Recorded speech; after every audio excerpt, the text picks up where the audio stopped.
Hi, I'm Tim. Welcome to our channel, and thank you for logging on. If you enjoy these videos, do me a favor and subscribe to our YouTube channel right here at Watchbox Reviews. I would really appreciate it, and I promise to update daily. If you love this watch, you can see it and you can purchase it on our website, thewatchbox.com.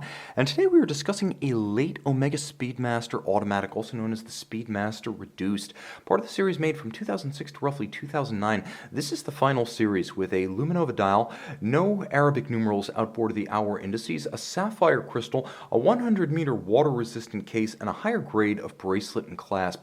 It's a well appreciated and thoroughly developed final iteration of a much-loved watch. This timepiece is actually a surprising competitor to a Rolex Daytona, because the Daytona doesn't compare too well to the manual wind 42mm Moonwatch. The Daytona is 100 meters water resistant, the Moonwatch is 50. The Daytona is 40 millimeters, the Moonwatch is 42. The Daytona is automatic, the Moonwatch is manual. But the watch on my wrist is 39 millimeters stainless steel automatic winding, no date on the dial like a Daytona, and 100 meters water resistant. This is the Daytona rival you didn't see coming. 39 millimeters in diameter, the watch is not as thick as you would expect. It looks thicker than it is, only 12.6 millimeters thick. That compares to 12.4 for a Daytona. You can see that the profile of the case can make it a little bit complicated with a tight dress cuff. That's only the shirt. A jacket will easily fit over even that tachymeter. Lug-to-lug, it's a compact watch measuring only 44.7 millimeters, and with hollow end links, that is the true distance across the wrist.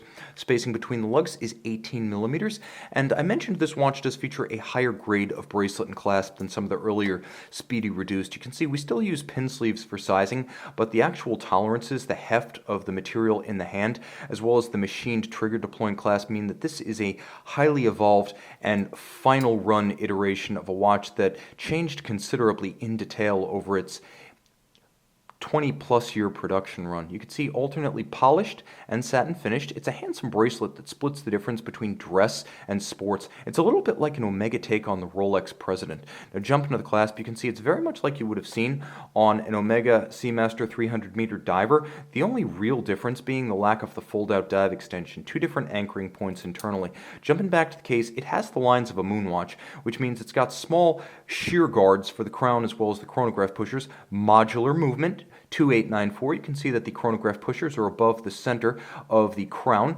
Looking around the watch, you can see it's a handsome and well-loved, well-established case form. Thin mid-case with longitudinal satin finish, polished lyre-style lugs, and of course you have that little guard profile on the crown side. You also have a cantilevered tachymeter bezel with a polished underside and an anodized aluminum insert. Moving out a little bit, you can see the tachymeter is used to gauge the speed of an object between two fixed points, such as the start and finish of a standing kilometer or mile. Either one works. This is not calibrated to units. The dial base is a matte black, and you can see there aren't the telltale Arabic numerals for minutes outboard of the hour station, so you can tell this is one of the later 2006 to 2009 Speedmaster Reduced. High contrast, you have the same Moonwatch white on matte black printing, and the white varnished hands at center make this watch easy to read. Turn it all over, and underneath, by the way, how much do you love the date-free dial? So clean. Underneath the case back, featuring the traditional hippocampus, reminding us that the first 1957 Speedmaster was technically part of the Seamaster water-resistant watch line. That little piece of heritage covering up an Omega caliber 3220 automatic winding 40-hour power reserve. It uses vertical clutch engagement for the chronograph, bidirectional winding with a stop seconds feature. It beats away at 28,800 vibrations per hour, and this late production Speedmaster Reduced water-resistant, not 30 meters or 50 meters like earlier examples, but 100 meters and fully swimmable. A wonderful watch, a wearable watch, and an unexpected rival to the Rolex Daytona. This is the final run 39mm stainless steel Omega Speedmaster automatic, the Speedmaster Reduced. Sapphire crystal, high-grade dial, high-grade bracelet, water-resistant, the last of the line. See it and make it yours on the Watchbox.